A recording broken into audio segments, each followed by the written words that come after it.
issue, Cebu City has experienced more frequent and severe flooding in recent years and causing damage to homes, business, and infrastructure. Claims the main cause of flooding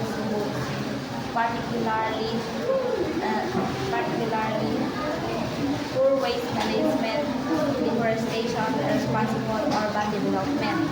Argument, one of the biggest contributors to flooding in Cebu, improper waste disposal. Ay, tama ang reference. Tama ang reference, ano?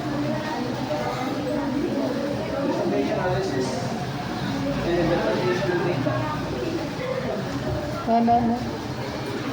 May need to continue to dam rivers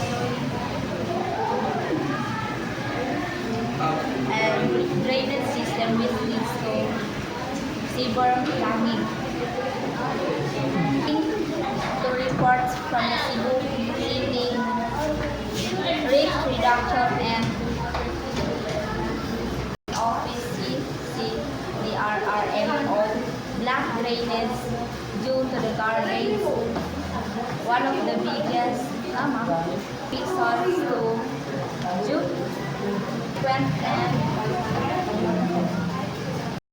flagging the city.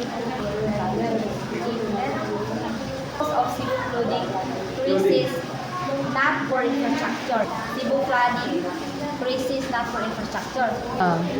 Why climate change even that crisis and drainage, weather and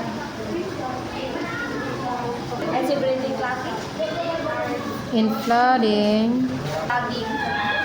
in Cebu.